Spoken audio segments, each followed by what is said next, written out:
Hello and welcome to the Raising Athletes podcast. My name is Kirsten Jones. I'm a peak performance and sports parenting coach.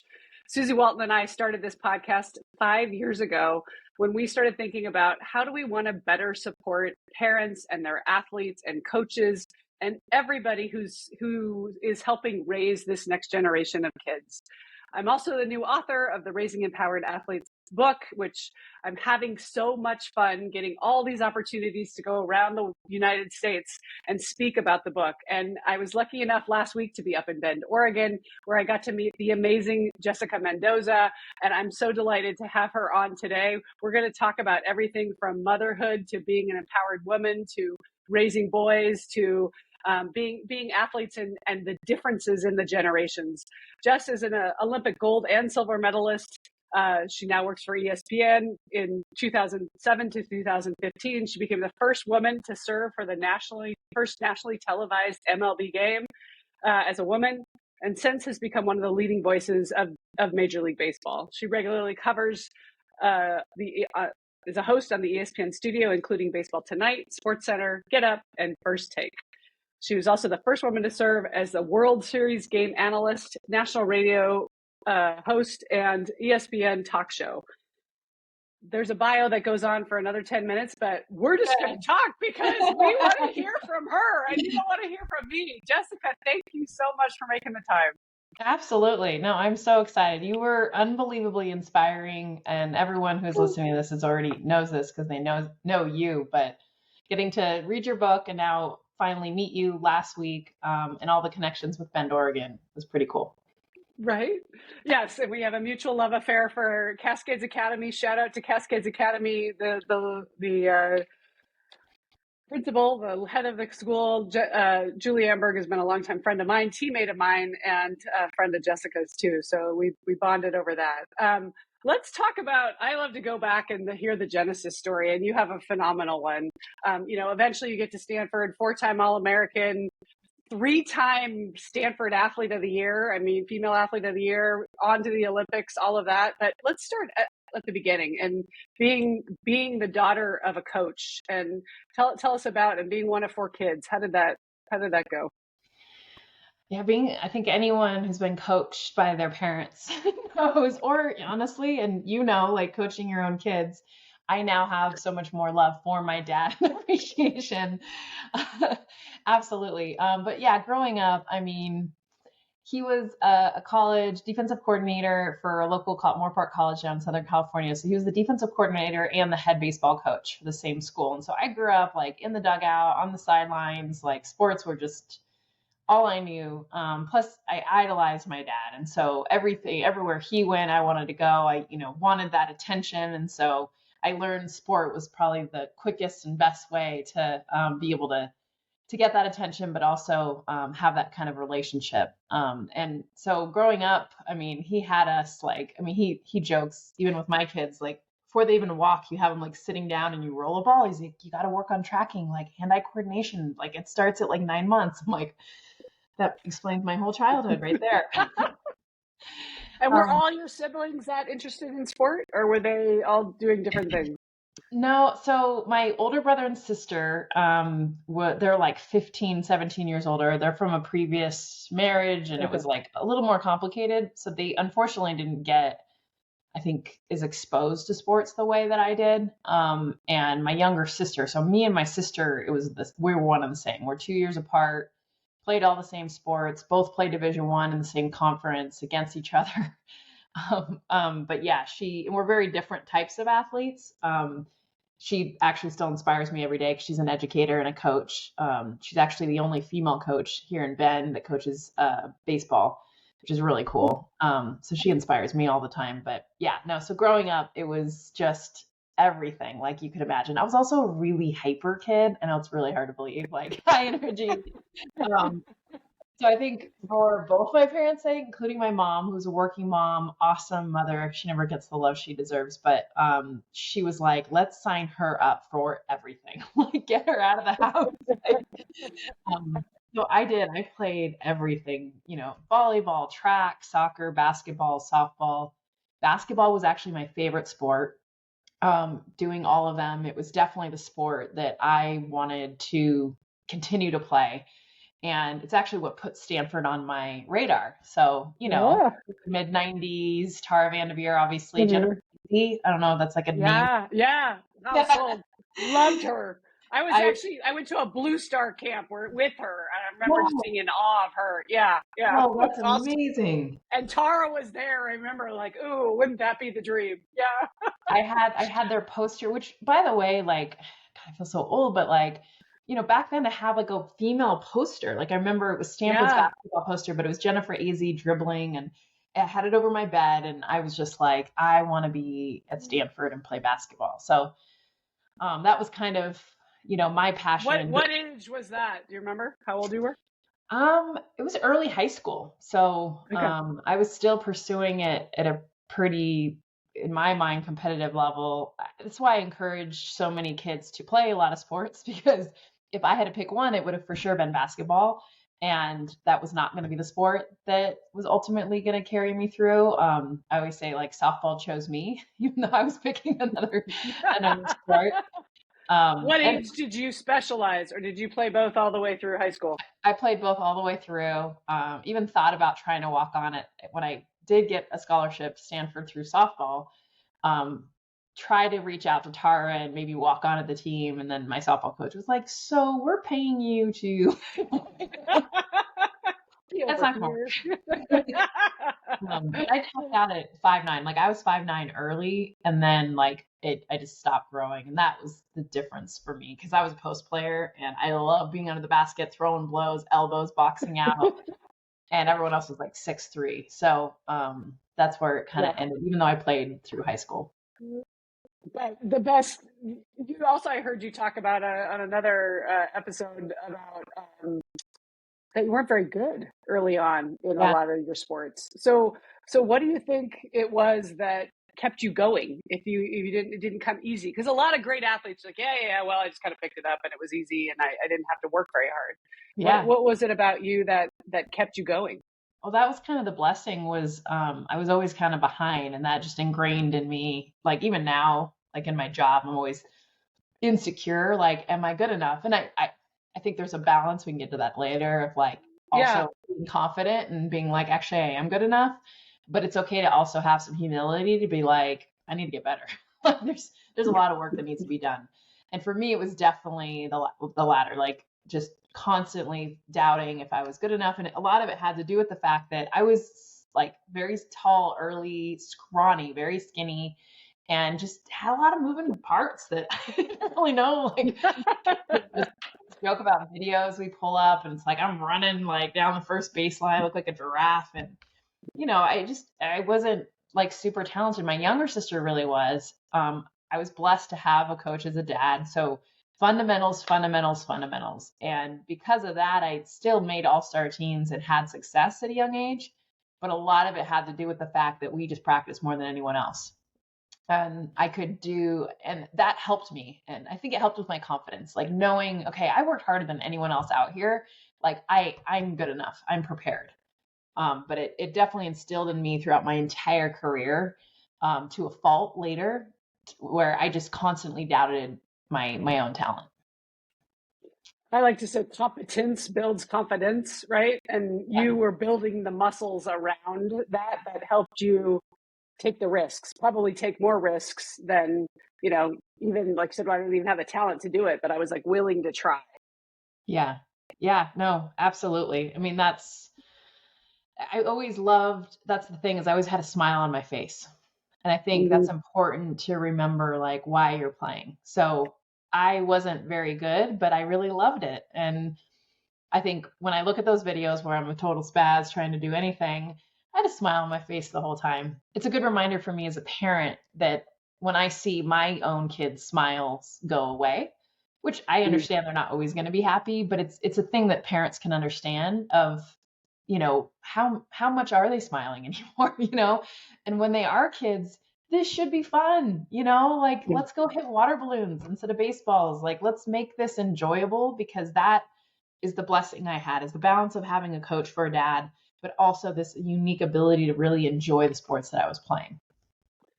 I love that insight, because I think another thing I hear a lot now from parents is the fear that, well, my kid isn't good enough because we're not, and we start projecting about the high school team when they're 10, like, well, they're never going to make the high school team because they're not any good, right? And instead of focusing on what's in front of you in the moment and saying, what can I do to get better today? Well, let the, high school is 4 years away from now or whatever. Like, don't focus on that. Focus on the muscles that you can build and the resources. And I spoke yesterday here in Los Angeles to a school, 4th through 8th graders. And I asked that question. I'm like, how many of you have fun playing sports? And all the hands went up. And that made me so happy. Yeah. Because you are hearing more now, like they're not having fun. 70% of kids are dropping out of sport altogether by age 13. It's, it's tied to whether they really feel like they're valued or not, right? Absolutely. And I think, well, it's a bunch of reasons that you see, but it's also just, like not enjoying the sport, but being overworked in it. Like, this idea that at 8 years old, like, okay, well, they're projected to be like probably first round draft pick. Like, just instead of it just being like, go out and do a couple cartwheels and then maybe throw the ball, like, just that balance. And I see it too, because, I have a 10-year-old, and even last year when he was 9, like the pressure to play travel and do all these club sports. And like you and I both know, like, well, you started later, which I think was such a blessing. But like, I know what's ahead. Like if he's going to continue to, be at this level, like I don't want to sign up for travel ball at age 9. Exactly. Like 14, 15, 16, like, no, like what parent wants to do 10 years of that? Like, no, thank you. Yeah. And so I'm just like, let's let them play. Let's let them have fun. And like knowing that, yes, club ball is important, but it doesn't have to be right now. And I'm just thinking when he is in high school, because I have a high schooler too, they change so much. Like their interest, the social piece is number one. Like they just want to have friends and like do what their friends are doing. And so you kind of want to prepare them for that with like, remember, this is really enjoyable, and not have it already be a job up until that point. Well, thank you. You're making the exact point that I always make, which is the best athletes I know, the ones that are parenting, those are the ones that are leaning the furthest back. They're going, gosh, if he doesn't want to play travel, he doesn't have to play travel. Like if the work that it takes to get there, and you're like, you know what, if he's going to be willing to do the work when the time comes, if that's going to be he's going to sign up for that. But me signing him up I see parents that are like, well, he's 5 and we've got a private coach and, we're just, we're trying to get ahead of it. And you're like, you're going to burn yourself and the kid out, right? Well, it's hard because it'll make them one of the best 5-year-olds. I guess it sounds so silly. He's going to crush kindergarten, like for sure. But like, it's knowing the end game. Like, what are we like? Because if it is for them to have a lifelong love of sport, which is what I've been blessed with, what sports has led for you, like that's my goal, is whether they're coaches or teachers or just around the game, like 5-year-old, 8-year-old, 10 years old, that doesn't matter. Like let them play. And it's hard. My oldest ended up like we backed away, and then he was like, okay, I don't want to play anymore. And that did like secretly crush me. Inside I was like, oh, like you weren't supposed to take that. It's totally your choice, but this is the not for us. Yeah, totally, exactly. And it is, you have to be willing to like let them be who they are. And my oldest quit all the sports, and it was really difficult. And then we switched gears and we're like, okay, let's look at music. Let's look at the arts. He ended up loving theater, and we had to learn that entire space. And now I'm so glad, because at 14, he's actually circling back to sports, different sports than he started in the beginning. But it's because he took like 4 or 5 years off, and then it was his decision, not mom and dad's, which, by the way, like I'm so grateful for now, because our relationship like was not great when we were, come on, get your shoes on, let's go. Like, I don't want to go to practice. No, we are going to practice. Like we committed to this, let's go. And just constantly every day, like forcing him to want to do something that ultimately we wanted. Well, you're making all the points in the book, because I get asked that question a lot too. Parents are like, well, how do I know if I should push him or not? And it's got to be intrinsically driven. Yes, I get kids are tired and it might need to leave at 6 a.m. But if once you get them out the door, they're still not happy they're in the car, you get them to the field and they're still not happy they're there, those are signs that this probably isn't something that they're, versus the young Jess who's like, can we practice? Can we go? Can we get there? Can we get there earlier? Or your younger son, you were saying, is like all about the reps. Yeah. Those are indications, and helping them pivot to find something that's in theater or the arts. Or my daughter's pivoting to screenwriting, and she's like all lit up about this, and she's walking away from volleyball. I'm like, it's your life. It's your journey. There's zero upside for me to be forcing you to do something that's not your passion.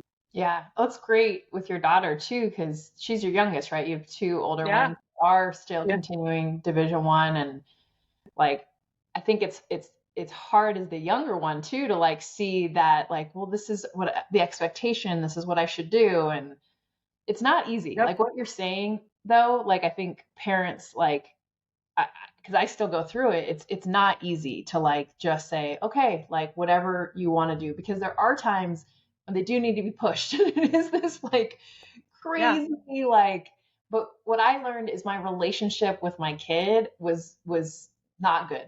Like as soon as we brought up sports, it was like instant tension, and I realized, okay, you're too young for me to be fighting you to basically go play. Like I'm not even asking you to do the dishes. Yeah. But that's what it felt like. And I realized that's not his relationship with sports. It should be something that he enjoys. And that's what helped us. But it took some time because all I've ever had my whole life is I was pushed by my parents. And thank God it worked out for my sister and I. But my younger sister, I feel like at one point was like, she had extra eligibility in college. And she was like, I'm done. And, you know, for most it's 13 or 14. Thank goodness for her it was later. But I remember her being like, I don't want this anymore. Like, I want to move on. Like, I'm done. Yeah. Yeah. Although, ironically, she's now a coach. Yeah. Right? Yeah. So she does have the love of the game. Yes. Which, to your point, right? So do you remember back 4 years ago, your son was around 10 years old when he was pushing back? What was the conversation like about, okay, which great parenting, this isn't your thing. How did you figure out what was next for him? How did he figure out what was next? I've learned this works for me. Like it helps to be like, okay, we're not going to do this anymore. Like when you propose to them, because you're either going to get a fight of like, well, no, I mean, okay, I want to do it, but you know, and so that was what we said. We were like, it started with hockey, ice hockey, which anyone who's been an ice hockey parent knows it's like the worst. So, and that's where I was like, I'm out. Like, if he doesn't want to be there, like 5 a.m., I'm like bundled up. Like, I don't need this. So that was easy. Like, we're not going to do hockey anymore. And at first he was like, well, no. And I was like, if you want to play, these are the things that we need from you. Like, I need you to do your own hockey back. Like, that's not my job. I need you to be ready to go to practice in somewhat of a positive way. Like, I understand if you're tired but if you're yelling and screaming and throwing tantrums, like, we're not doing this. So I kind of listed out all the things, and he was like, no, I don't need to do this anymore. And I was like, wow, okay. So it started with hockey, and then it was baseball was the one that probably hurt me the most. And then it broke my heart because he told my husband and not me. He said, he's like, I just don't want to do this anymore. And he's like, but I'm afraid I'm going to break mom's heart. So that made me look in the mirror and be like, okay, clearly I'm putting out there, like, I'm baseball mom, like, he's doing this for me. That was my sport, or the brother of the sport that I played. It's the sport I work in now. And I just sat him down and was like, I love this sport, but I want you to love it if you want to play. And if you don't, like, I will love you, like, no matter what. Like, you were a beautiful child. Like, you have so much, you know? And so I had to really sit him down with that one, because I think he struggled with like how it would hurt me, which is sweet, but it also made me realize, gosh, I'm putting something out there that makes him think this is more for me than it is for him. And you didn't receive it right away? Yeah. Then he was like, great, I don't want to play. I was like, phew, okay, you don't care? Awesome. I am out. High five. Yeah. And for 4 years.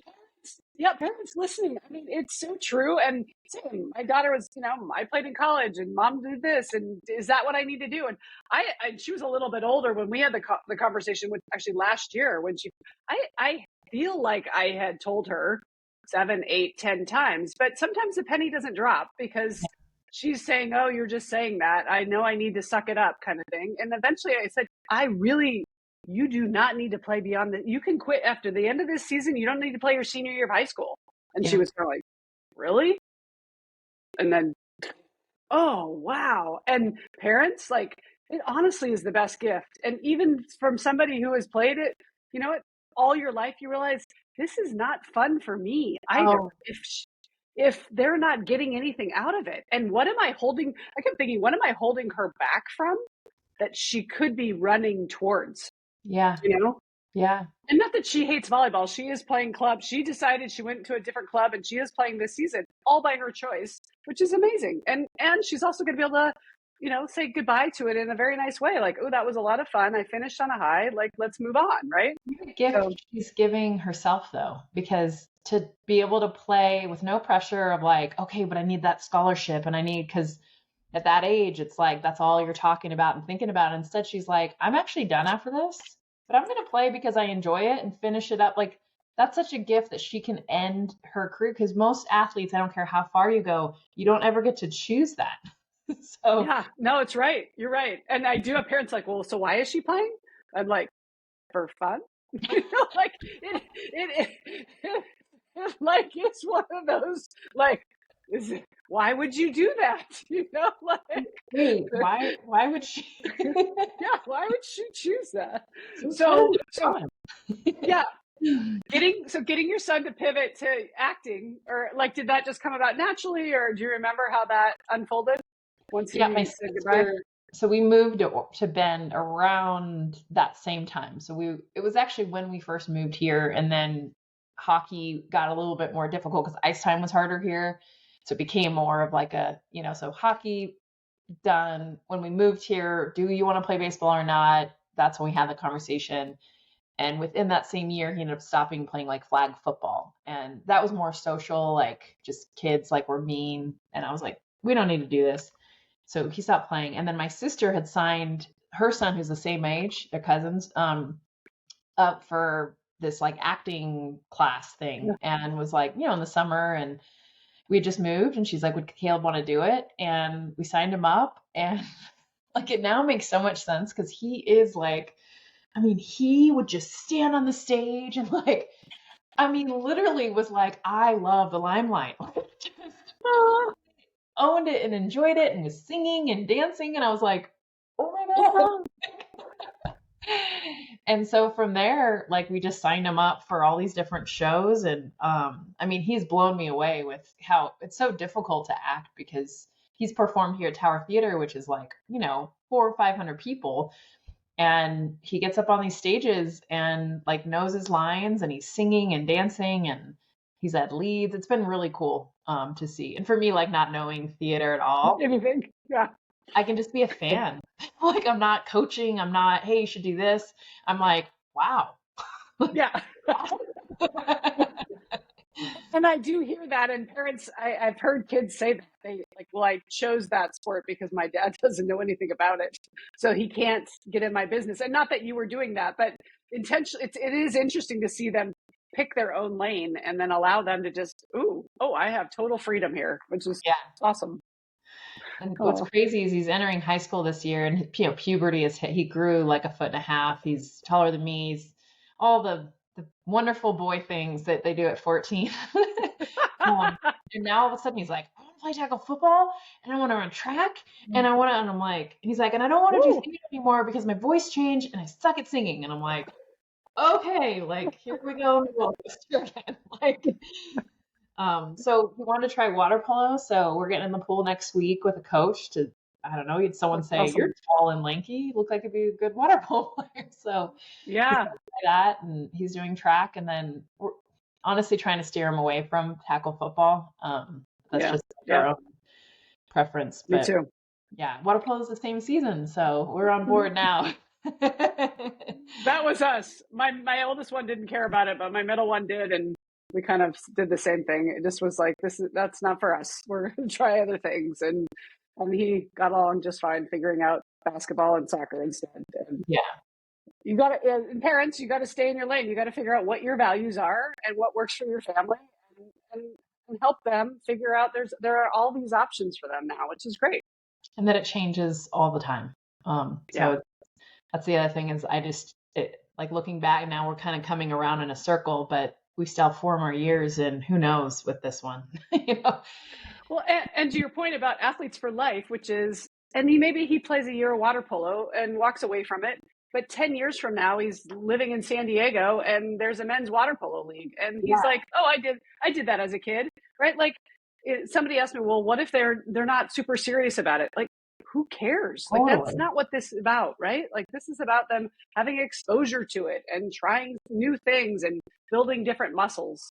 Yeah, no, I wish so much that I had been exposed to more water sport. I love swimming, but that would have been really cool to like try. Yeah. Well, water polo would have been amazing, but even just swimming, like just I don't know, like meeting so many Olympic swimmers and like the shape that they're in, and like I don't know, I wish I'd been exposed to it, and that just wasn't something I was. And even golf, right? Like I golf now, but I just know so many people that golfed when they were kids, and they just naturally can go to these business meetings and do all this stuff. And especially as a woman, because I work with all men, I always want to say yes and go to these things, but I want to like beat them. Yeah, right. Totally. I want to be the Still token. competitive. Yeah. Here, you go on the pink ones up there, and not count your score. Like I'm like, no, like I'm not good enough, and But I wish I had been exposed to more.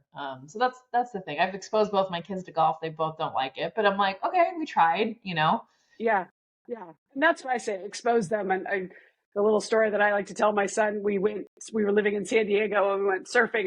We went to surf camp for 1 week. My husband and I, too tall, can't get up, but he got up, I think, once or twice. And I have a picture, like an actual photograph of CJ getting up on the surfboard at 10. Never surfed again. During COVID, he's 20, he's home with nothing to do. And his buddies are like, let's go surfing. And he absolutely fell in love. And I heard him on the phone one day, and he's like, yeah, I'm surfing again. I did it as a kid. So, like, right? Like, one time, right? But that's small. Like, expose him. Even if he only does water polo for a couple weeks, like you start to think like, I did that. Oh, I've done that. And my parents did that with piano and ballet for me, which was like nails on the chalkboard. But I do appreciate, John Legend playing the piano. You're like, that is very good. Like, you can appreciate what the hard work that it takes just having tried it yourself. Totally. It's the exposure. And then the appreciation for those that are good at it. And you're like, okay, I remember once at the Olympics, we were all at the Olympic Training Center, and the USOC decided we should do this thing where we pair teams up with each other and try their sports. So we got paired with synchronized swimming, which was so like cute. I say cute because they're like so little, and like, so we're teaching them how to play softball, right? And they're just like beautiful, like the way that they move, like they were just so beautiful, like go to catch the ball. Like it was so fun to show them our sport, but then, oh my gosh, getting in the water and just, I had no idea. Like you look and you see and they're smiling, so it seems like it's easy, and then you get like they're holding each other up underwater. They can't even breathe, like doing the water egg beater thing. And yeah, we almost all drowned. Like it was a mess. We were fighting, our hair's all over the place, and we became really good friends with the synchronized swimmers because we were like, you guys are badass. Like, heck yeah. It's hard. It doesn't just come to you. Yeah, that's awesome. That was so much fun. Well, let's talk about moving into a man's world then, and being an analyst, and how do you touched a little bit about wanting to compete, and you have that competitive spirit. So how do you approach that? I mean, I think it helped growing up with all like men, basically, like being a young girl in a dugout and on a sideline. And I played baseball with all boys when I grew up, just because my parents didn't even know softball you could sign up for it. My dad was a baseball coach. He's like, well, sign up for baseball. And because I've been playing with college players, playing catch and stuff, I could hang.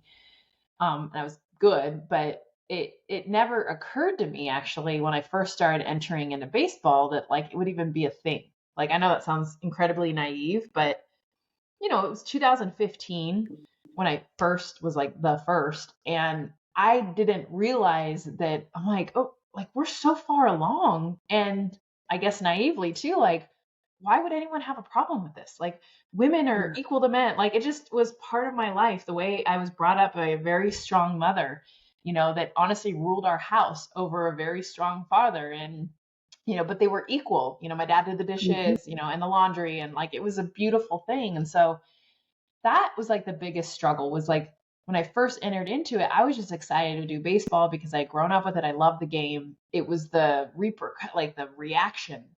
And there was a lot of positive too and negative, but everyone reacted. I think that was the thing, is no one was like, oh, sweet, females calling the game, like let's just move on. It was like, this is a really big deal. Which looking back, I understand more now, but it just at the time was like, I just want to call baseball games. And it became like, I was almost like the mascot showing up every, oh, here's the female, here she is, like, welcome her in. Yeah. And it's tricky. There's clubhouses, and, part of the job is you're around naked men trying to like talk to them about their hitting stance or like how they're decelerating on their slider. And it's, one thing to walk into a boardroom as the only female, but you're walking into clubhouses as the only female, and there's like a completely different component that most workplaces don't have as well. So that was also like, I'm sorry, we can't, like, all the sports I cover, I even done college football for 5 years. You meet with them in meeting rooms. Yeah. And so again, naive, I just didn't know. And I remember the first few times just being like on my phone, because I was like, I don't want to look up. Like, I'm just going to be like, I know what to do. And thank God there was some amazing men that I worked with that recognized that and came over and like helped me navigate a clubhouse. Like, hey, this is where you can go, you can talk to. And that, I'm still so grateful for those first few days. And now, now that you're a veteran doing it, does it feel totally normal and like you don't know any different? Oh yeah, Or do you still find yourself feeling like, oh, I'm the only one with breasts here? There's so many more women. What's cool about baseball, and it's still slow moving, I think, of all the pro sports, but there's female coaches now in baseball. I'm seeing women on the other side. Like, I'm interviewing women, and that's exciting. There's women in the clubhouse that are, on the team or on like a part of the staff. And, Kim Ng until last year is the first female GM and like running and deciding the team. So that kind of stuff is really cool. There's a lot more women on the, the media side. That's helped a ton. And there's always women a part of it, like in the reporter role. So, I don't want to negate how many women, Susan Slusser, Susan Waldman, there were so many women, like going back to the 70s, that were in these clubhouses, dealing with far more than I ever had to deal with, and stayed and continued to push through and kicked butt so that they did stay. And people were like, okay, she can be here and do this. So I'm grateful for them. And I just noticed now that it's not perfect. There's still, so much stuff that needs to be improved on, but I don't feel like, oh, here's the female. Like there's some, my presence is felt in the token. Yeah. Yeah. And are you starting to feel like, do you have people reaching out to you that you're inspiring them, like women saying, wow, I now see that there's a path for me too? Oh, that's the best, honestly. Is just young girls, women that are now in it. So you're starting to feel like older because they're like, oh, I watched you. 2015 was like 8 years ago, 9 years ago now. So they're like, I was, 13 and now I'm going to school for this and this is what I'm going to do. And I feel like the ones that hit me the hardest were the dads that were like, I didn't want you on baseball. Like, I don't want women in baseball. And I was watching a game, pissed that you were doing the game. And then all of a sudden, my little girl came and sat on my lap and was like, Daddy, who's this? And for the first time, she wanted to watch baseball. And like, they're like crying. They're like, thank you. Like, thank you for opening my eyes. And those are the ones that hit me the hardest, because it's so true. Like yes, I love that I'm impacting women, but it's also men that have never heard women and are very closed-minded to like see it through their daughter's eyes or see it through their wife's eyes and realize wait, we do need this, that America's pastime can actually evolve and change as we grow and change. So what's the future for you? What's your big audacious goal? If I was talking to you a year or 3 or 5 from now, what do we want to, where are we going with this? I mean, I really want to get back to working with more women and girls. And I love covering baseball and the opportunities that it's brought for me. I imagine I'll still have some role. I don't know if I'll ever fully, I think it's a huge part of my identity. It's how people know me. But even going back and I'll do more college softball coverage this year. And like my heart is just like so full. Like I get to get back to like my people, you know, and you know, like volleyball world, like it's such a small world, right? So like these are my coaches, my sisters, like, you know, so I get to be around them. But what's really been pulling at me, and you know, I was president of the Women's Sports Foundation and worked with Billie Jean King for a long time and did a lot of even camps and clinics and, you know, coached and worked with girls and, you know, went away with that as you have kids and career. And I know for a fact I'm going to circle back to all of that.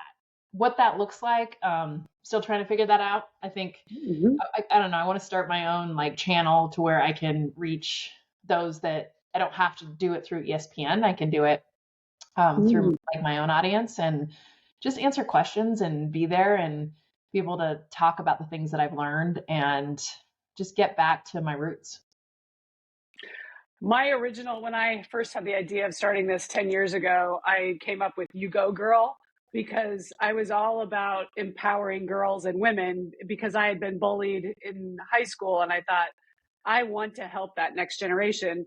And then I had an NFL athlete come to me and said, would you coach me? And I was like, oh, wait, you know, like you're a male, like, and then I'm like, okay, I'm married to one and I've got two boys. So I kind of was like, oh, okay, I'm not only about girls, but at my heart too, I feel the way you do, which is there is something about being able to help grow and the game. And I think we are as women having a moment, right? When you're seeing 72,000 people watch, you know, the volleyball matches and, you know, the basketball games that are selling out and the exposure and all of that women are now starting to get.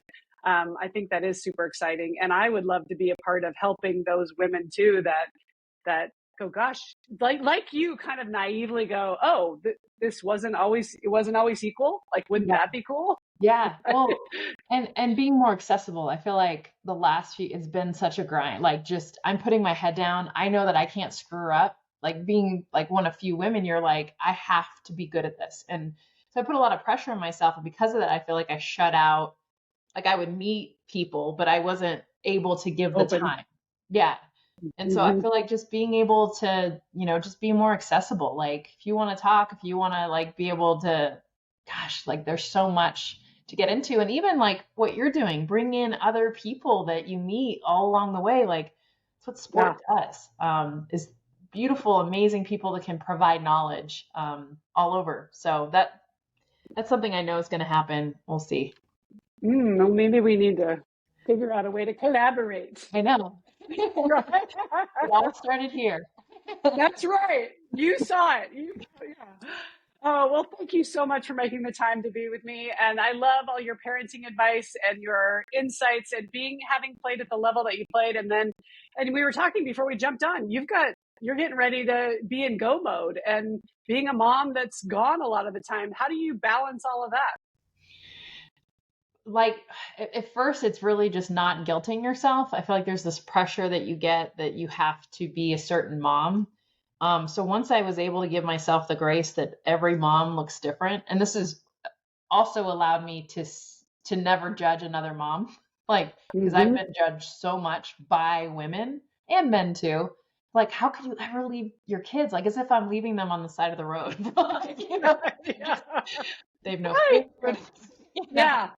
And I've got great family around me. My husband is a superhero. He quit his job as a civil engineer to be a full-time dad. And so that's allowed us to be together a lot, but also like he's here full-time with the kids. But they're very much a part of my life. I'm working a softball tournament in a couple weeks and we're all going to go to Florida together. I've got my son is going to be the runner for our ESPN booth. So he'll be the one running like all the errands. And my youngest son's going to be the bat boy for Stanford softball team. It's awesome. So they are Oh, very much cool. incorporated in my life. They know everyone I work with. I don't want that separation. And that's hard because I'm probably the only mom that brings her kids quite a bit. And I Yeah. see that sometimes where people are like, wait, your kids are here again, you know? And I'm like, you know what? If you see it affect Yeah. my job, you can say something, but like, yeah, they're gonna be here. I want them to know mom's work, who she works with, and everything that she does. So that's been something I've done, but really ultimately giving myself the grace, because in the beginning I beat myself up. Like, I am an awful mom. I'm not home. I missed this play. But as you know, Mhm. you can ask your kids, okay, so when you were 6 and you were in a play and like whatever grade that is, like, do you remember if mom or dad was like, Right? remember the play? Like, Yeah. but did you love me? Did you care about me? Were you there to support me? You know, throw me batting practice, whatever. Like, and we're still imperfect. They're definitely gonna remember all kinds of bad stuff too, but at least not beating myself up over the things that I'm missing for the job that I love. I was working full time at Nike through all three of them, and I remember hearing some great parenting advice. And it's not how you separate, it's how you rejoin. Because when you go to drop them off and they're like hanging around your neck and crying and screaming, and you're like, and I'm leaving, I'm going across campus, but I'm leaving you, and like you feel that Yeah. like like your uterus is being ripped out, and you're this horrible person. But Yes. it was always at the end of the day, they come running to you like, oh, and you're like, oh, that's what this whole thing is about. And I think even at these ages, right? And I'm almost ready to be an empty nester, but it's not. It's not how we separate. But like, do they want to pick up the phone? Do they want to? Are they excited to see you? Are they excited to reconnect with you? And when the answer is yes, then you got to be doing something right, and you're modeling. I got my own stuff going on, right? Like Yeah. I'm oh wow, mom's killing it. And in fact, my oldest is playing basketball still, and he said some coach started heckling him. The coach from the other team started heckling him the other day on the sidelines. And I was like, well, what did he say? He goes, oh, you're a big guy. Your mom wrote a book. I was like, what? Like, that's how he chose to heckle? Like, wow, that's like a whole different thing. And he was like, Homework. yeah, right? He did some serious homework. I was like, well, maybe I should give you a signed copy to give to him when you play him next time. He's like, yeah, Mom, actually, I think that's a good That'd be idea. brilliant. You're like, yeah, you're right. I am a big deal because my mom's a badass. Here you go. Right? Exactly. Okay, chapter 10. You need to read chapter 10. Oh, well, let's wrap up. I want to ask you the question I love to ask all of my guests. So we'll put you in the hot seat a little bit, but you can go in any direction you like.